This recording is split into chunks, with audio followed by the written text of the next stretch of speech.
Bueno, nos toca hablar de la genética. La genética nos va a dar el potencial productivo, digamos, nos va a dar el potencial de lo que podemos llegar a hacer con el resto de los factores.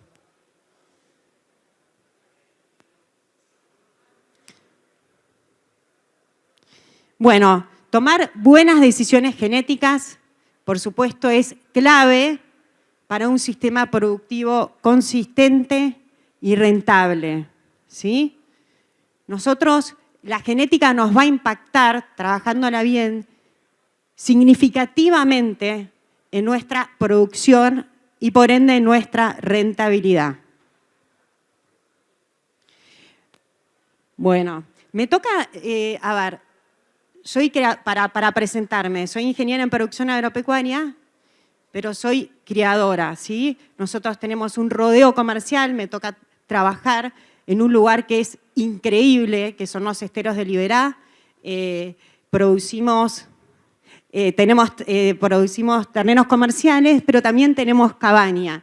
Y por eso, de alguna manera, me fui metiendo cada vez más en el mundo de la genética y en esto que además de ser un trabajo es una pasión, porque todos los que trabajamos en mejoramiento genético es incansable, o sea, siempre seguimos subiendo a la vara y queremos más y queremos ser más eficientes y poder producir más calidad y más cantidad. Bueno, como sabemos, la mesa de la producción tenemos en cuenta la alimentación, el manejo, la sanidad y, por supuesto, la genética, que recuerden es lo que nos va a dar el potencial para que los otros factores puedan desarrollarse bien. Tenemos que saber también que si utilizamos mala genética, así como nos puede potenciar nuestra producción, también la puede tirar para abajo. Hay que saber elegir, ¿sí? Porque es heredable. Lo que nosotros vamos a meter en los genes se va a dar por muchos años. O sea, no es que lo limpiás, me va mal en el manejo, cambio en unos meses. No, esto lo tenés metido en el rodeo, ¿sí? Si utilizás toros que tienen algún problema o de docilidad o de aplomos o de fertilidad, lo tenés adentro del rodeo con las hijas, con las nietas, así que llevan muchos años poder limpiar ese error, ¿sí? Y si no, mucha plata porque tenés que liquidar generaciones. Bueno, tenemos distintas maneras de medir este mejoramiento genético, ¿sí? Lo que se hacen en las cabañas, las asociaciones han trabajado muchísimo para que el criador comercial pueda tener información y que los toros y las hembras que se utilizan puedan ser mejoradoras, ¿sí? Hay mucha información y mucho trabajo atrás de esto. Se van a ver impactos económicos en, digamos, variables de peso al nacer, al destete, fertilidad, calidad de carnes, eficiencia y adaptación. Dentro de la adaptación hablamos de resistencia también a distintas enfermedades y cómo se va a adaptar al medio ambiente. Bueno, esto es un poco lo que te explican en la facultad. El proceso ¿qué es el mejoramiento genético? Es el proceso de selección y reproducción para aumentar la frecuencia de esos genes deseables que nos van a llevar a mejor producción. Las asociaciones, como les decía, trabajan con programas de mejoramiento genético, son evaluaciones. En el Angus tenemos el programa ERA, en Braford el PEC-BRAF, el Hereford tiene el PEC-Hereford, el ERBRA es la evaluación del Brangus, Limangus también tiene, Limousin y Brahman. Bueno, les voy a dar ejemplos de cómo se da esto, ¿no? Cómo eligiendo toros con información. Bueno, no les conté del DEP. El mejoramiento genético trabaja con distintas herramientas. Por supuesto, se trabaja con los pedigrees, se trabaja también con los DEPs, que son diferencias esperadas entre progenies, ¿sí? Son números que nos van a permitir poder seleccionar el promedio, digamos, la base del DEP es el promedio de la población evaluada. El peso al nacer, por ejemplo, esta es la tendencia que tenemos. Tomé los datos del ERA de Angus, que es el que mayor cantidad de información tiene, y vemos que desde el año 96, donde se empezaron a medir los datos, el peso al nacer bajó. Que nuestros sistemas de producción, que son extensivos, es sumamente importante. Pues no vamos a andar atrás de la vaca en el corral, no. O sea, vamos a recorrer la mañana siguiente o en algunos potreros hasta 2 días después. Y si te agarra domingo, peor todavía, ¿no? Pero bueno, ese es otro tema. Pero tiene que poder nacer bien, ¿sí? La facilidad de parto. Y vemos cómo en Angus y en otras razas también, ese dato se utiliza mucho y el peso al nacer es negativo, es un DEP negativo, ¿sí? Un DEP que nosotros podemos, cuando vemos la planilla de los toros, elegir un toro que tenga peso negativo al nacer, va a darnos menos problemas de parto. Eso es en kilos, tantos. Bueno, y ahí lo que se ve en el gráfico es la distribución. Cuando vemos que tiene variabilidad, cuando hay variabilidad genética, hay lugar para seguir trabajando, es importantísima. Esa variación genética también nos da la riqueza de poder seguir avanzando. Peso al destete, qué importante, ¿no? ¿Cuántos de los criadores, me pongo en este ejemplo, vendemos el ternero al destete? Es clave, cuanto más kilos tengamos en esos animales al destete, más kilos, o sea, más rentabilidad es. Porque no es que le voy a dar más de comer, que voy a cambiar el sistema, no. Con un toro que tenga DEPs positivos al destete, digamos, que nos diferencien sobre el promedio, son más kilos cuando vendemos, ¿sí? Sin cambiar las otras variables. También tenemos variabilidad. Acá hay un ejemplo del peso al destete. Por ejemplo, el toro A, su DEP es de más 10 kilos al destete. El toro B, que también es positivo, es mejorador, tiene más 3. Hay una diferencia de 7 kilos. Si lo pasamos al promedio de ahora del kilo del ternero vivo, estamos hablando por ternero de casi 30.000 pesos. Ni les digo si llevamos una jaula doble. Estamos en 4 millones arriba. Eso es un porcentaje, digamos, muy alto, ¿no? Que nos puede hacer la diferencia. Nos hace. Y, por supuesto, peso final, ¿sí? Que en la tendencia, ya por lo menos en el Angus, se fue mejorando y ahora el valor promedio de los toros es de más 21,2 kilos, que el promedio de la raza. Eso también es súper importante y es posible, ¿sí?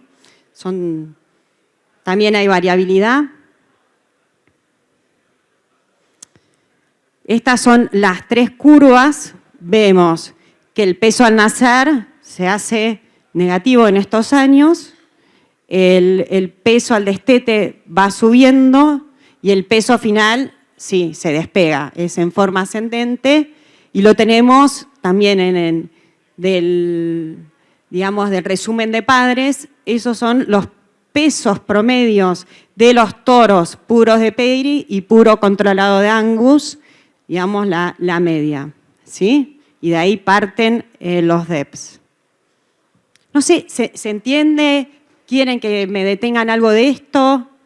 ¿Sí? Todos estos datos, dependiendo de cada raza, hay resúmenes de padres donde ustedes van a leer y van a decir qué padre, o en los remates, cuando nos dan información, no sé, el de menos negativo al nacer, decir, bueno, no, yo estoy teniendo problemas de parto, voy y busco eso, quiero mejorar mi destete, busco un DEP positivo en ese toro. No nos olvidemos tampoco de la parte, digamos, fenotípica. En Argentina no nos despegamos de eso, ¿sí?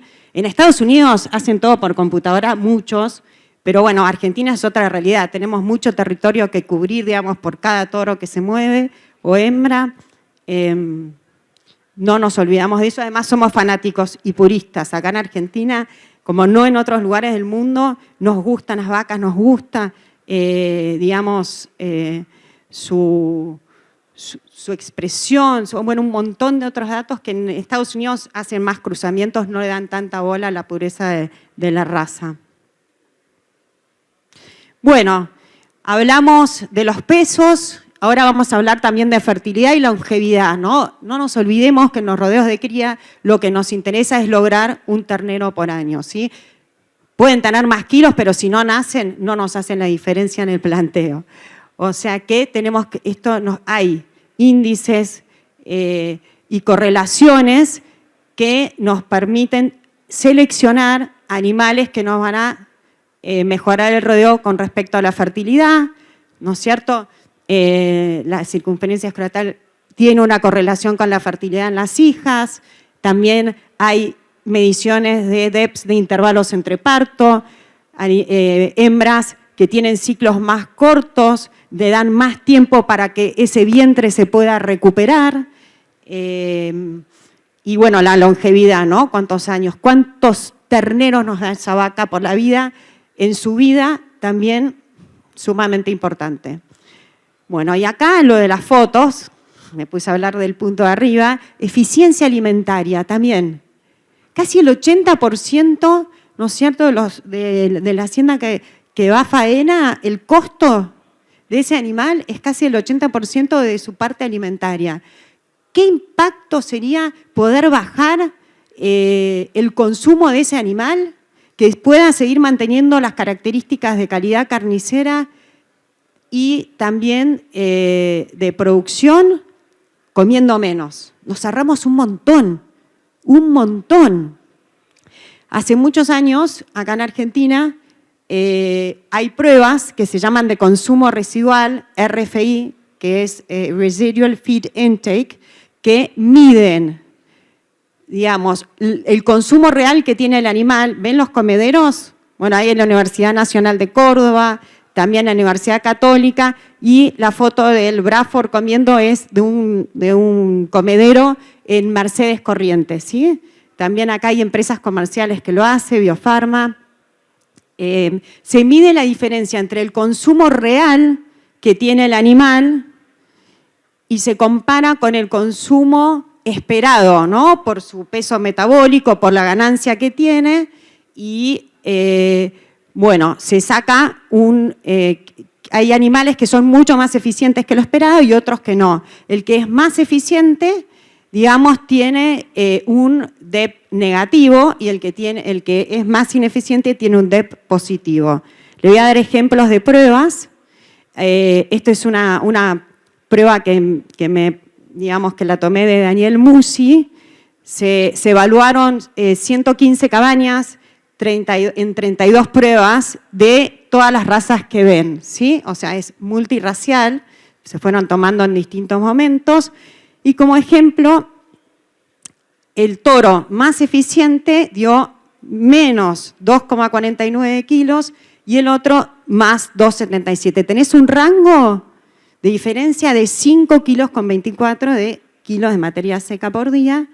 Si tomamos el costo de la ración, esto es actual, ¿sí? De una prueba de consumo residual, los 330 pesos me lo pasaron de Mercedes Corrientes el viernes.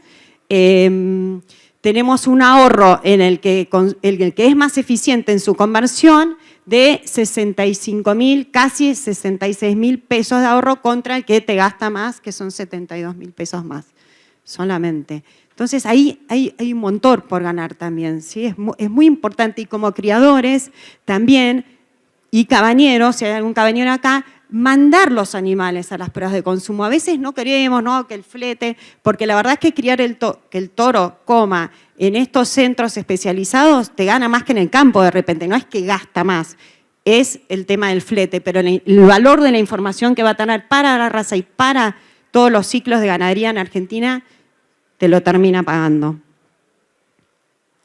Bueno, esto también es una evaluación que tomé de Aníbal Pordomingo, que es el crack, el número 1 en tema de consumo residual. Acá en Argentina trabaja un montón, trabaja en el INTA Anguil, y él hace también una prueba de distintas razas y ve que hay una diferencia entre los que menos consumen y los que más consumen, un 16%.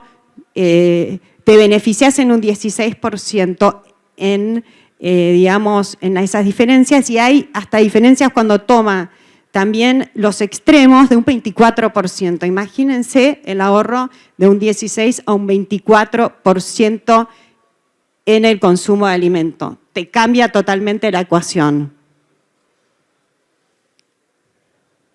Y lo importante acá es que no es que porque es más eficiente vamos a, digamos, no poder tener mayor calidad de carne, mayor marbling, todo, no.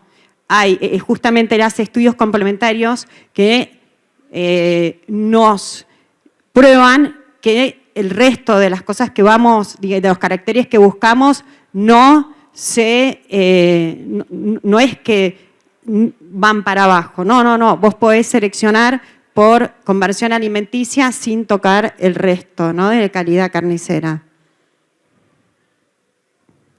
Por supuesto que en estas pruebas se toman datos fenotípicos que después se evalúan en DEPS. Nuestras herramientas son las DEPS, ¿sí? No resultados aislados. Es fundamental eso, sino porque te dio bien ese tono, no, que se traduzcan los DEPS y ahí recién vamos a poder tomar la herramienta del DEP, que es la que nos va a hacer la diferencia.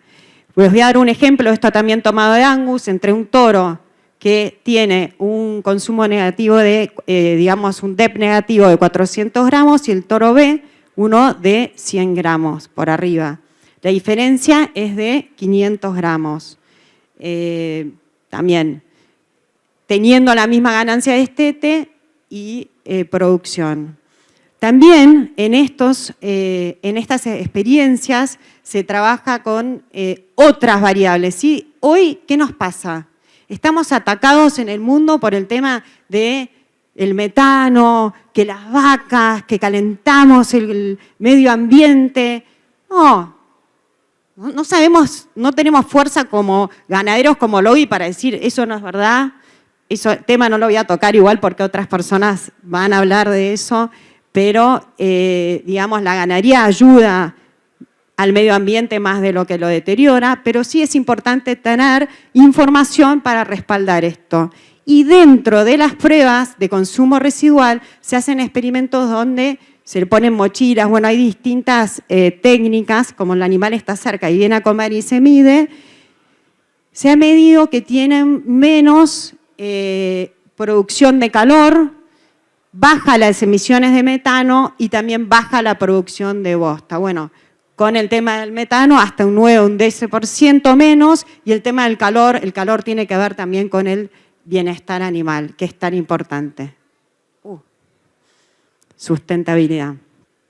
Bueno, avances en la calidad y producción, la calidad de carcasa, también tenemos DEPS para eso, para el área de ojo de bife, que nos va a mostrar, digamos, el potencial que tiene con respecto a los cortes importantes, a la cantidad de carne, el porcentaje de grasa intramuscular, que tiene que ver con el marmoreo, el sabor, la terneza, la jugosidad, la espesor de grasa dorsal y de cadera. Como ven en las fotos, es impresionante la diferencia que hay entre las reses. Tenemos, esto es una escala australiana, ven cómo en el primero no hay marmoreo, nada. Y en el último es un marmoreo que en otros países se paga. Igual, ojo, se viene, así que frigoríficos, industrias, ya hay más información y fundamentos para que nos puedan empezar a pagar por calidad. Así que como criadores lo tenemos que incorporar también a esto, ¿sí? Eventualmente nos van a terminar pagando por calidad.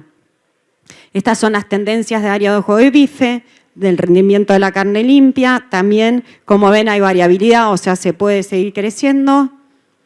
Y esto es en Argentina el tema del marmoreo, esto también tomado de Angus. Vamos a ver que varía, pero está casi en cero, ¿sí? Ese DEP. ¿Por qué?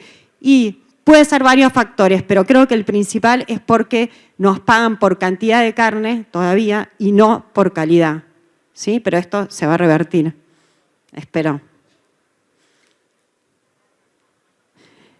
Estos son ejemplos de cómo leemos los DEPs, ¿sí? Esto es en Brangus, ahí está el DEP de área de ojo de bife y están, digamos, los promedios para que puedan ir evaluando. Estos se van tirando por cabaña Y también hay resúmenes de los toros líderes para cada valor, ¿sí? No sé, peso al destete, te fijas, los que mejor, más livianos, hay un ranking.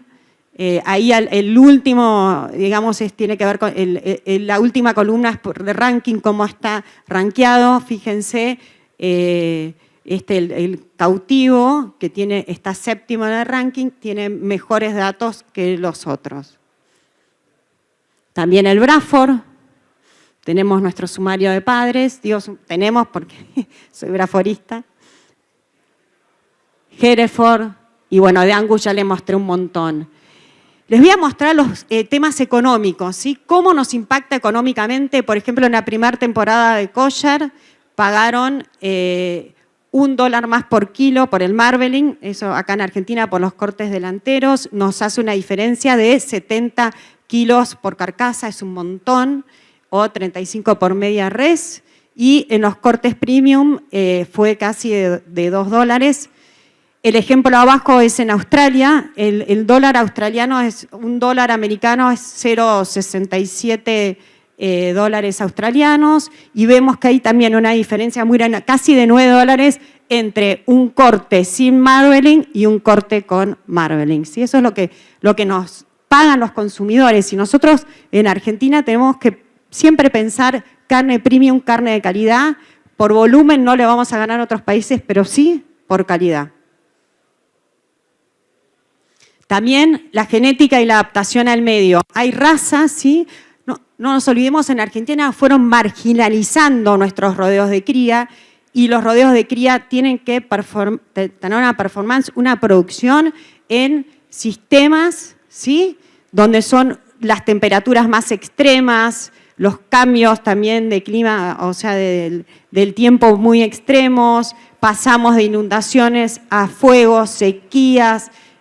Hay muchos ectoparásitos, endoparásitos, y bueno, y con la genética se puede trabajar y lograr animales que se adapten a esas condiciones. Vemos en las fotos, ahí por ejemplo la foto de la izquierda es en Formosa, el del centro con las palmeras es en Los Esteros, en Corrientes, el otro es en el norte de Santa Fe. También tenemos en Córdoba, en todas las regiones. La verdad es que las cruzas, digamos, las razas sintéticas se están ampliando su lugar de trabajo. Con las condiciones extremas del clima, ¿no? Que vemos cómo en estos últimos años con el cambio climático se van, digamos, poniendo todo más extremo. Bueno, con respecto a DEPs, hay distintos DEPs, por ejemplo en Angus, de docilidad, ¿sí? Eso tiene que ver con el bienestar animal, que el animal no esté nervioso, un animal tranquilo va a producir mucho mejor, además con las presiones que tenemos, digamos, por el tema del bienestar animal. Y bueno, y con respecto a la adaptación, tenemos lo de el peleche, qué importante, ¿no? Un animal que no se estrese por el calor, que pueda pelechar mejor. Angus tiene un score del 1 al 5, los criadores lo entregan y eso los transforman en DEPs. Les voy a mostrar también un impacto que es importantísimo, que es el tema de la garrapata. Es un flagelo en Argentina y en el mundo. Fíjense que casi el 80% del ganado en el mundo está afectado o puede estar afectado por garrapatas. Hay pérdidas globales en el año de 20 a 30 billones de dólares. Imagínense eso. Y no es una pérdida solamente directa. Hay pérdidas que no las podemos medir, que tienen que ver con, no solamente, como les digo, en la pérdida de peso, sino en abortos, los animales donde la garrapata también digamos, es portadora de enfermedades, de la babesia. Tenemos abortos, muertes, en lugares de lucha, tener que llevar esos animales a bañarse cada 21 días, unas pérdidas además de los productos veterinarios que tenemos que pagar, pérdidas invisibles que vamos teniendo, los terneros que quedan aguachados, bueno, son un montón de factores. 4 minutos. Bueno, esto es re interesante, hay pruebas hechas en Brasil, todas estas filminas me las pasó Fernando Cardoso, un médico veterinario que es un capo en Embrapa. y han trabajado, se los voy a decir muy rápido todo, en un DEP de resistencia a garrapata. Hay variabilidad genética en eso también, podemos seleccionar, es sumamente importante y hay bastantes datos. En Argentina se está haciendo, la Asociación de Brangos se está haciendo conteos, Brafor empieza a formar también su proyecto para tener poblaciones de referencia, pero se pueden utilizar las de Brasil. Esto también se trabaja con la genómica, no les dije, pero los DEPs y las herramientas, la genómica está cumpliendo un rol muy importante. Tenemos DEPs enriquecidos y podemos correlacionarlo con los rodeos. Bueno, este es el ejemplo. Por ejemplo, en los animales, en animales que son resistentes, ¿sí? Que tienen, por ejemplo, 20 garrapatas, el de media que tiene 60 y el de 100. Si, por ejemplo, se sabe que por cada garrapata en el animal se pierde 1,37 gramos por día, ¿sí? Si nosotros decimos, bueno, la garrapata nos afecta 9 meses, ese animal va a estar 9 meses desde que nace hasta la faena, nos va a representar en cada animal 750 gramos, que si los por garrapata, que si lo multiplicamos por la carga de garrapata, nos va a dar una pérdida financiera. Yo esto, no sé si, bueno, en el de arriba, pues esto tiene marcador, sí, mira, bueno, ahí vemos que el que tiene baja, o sea, que tiene baja carga de garrapata, que tiene una resistencia genética más grande a la garrapata, perdemos $45 por animal, en el que tiene media 135 y el de 225. Si nosotros seleccionamos por genómica y utilizamos, compramos un toro que sea de alta resistencia, los datos nos dicen que al menos 1/3 menos de infestación por animal tenemos. Entonces, en el que tenía 20 pasamos a 13 garrapatas y tenemos un resultado adicional entonces de $15. En el de 60 garrapatas de antes bajamos a 40 digamos, en su progenie, ¿no?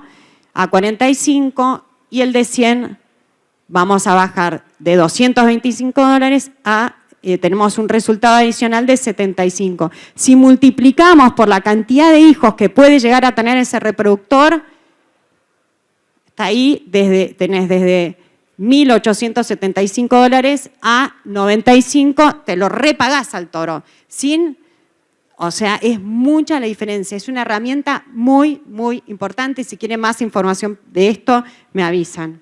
Quedaron muchas cosas pendientes, pero lo importante es saber que tenemos una herramienta muy potente, ¿sí? En los toros que son registrados y que vienen a través de asociaciones con información. Hay mucho trabajo, mucha inversión atrás de eso y que es muy importante que puedan utilizar eso. Es una herramienta al alcance de todos. De repente decimos, no, ese torito está bueno. Sí, pero no tenés información. Invertí, los resultados los vas a ver el año siguiente en las terneras que volteen, los kilos que destetes, digamos, en la reposición que te quedás, en el marmoleo que después te pagan, que los invernadores quieran venir a comprar tus terneros y te van a pagar el diferencial.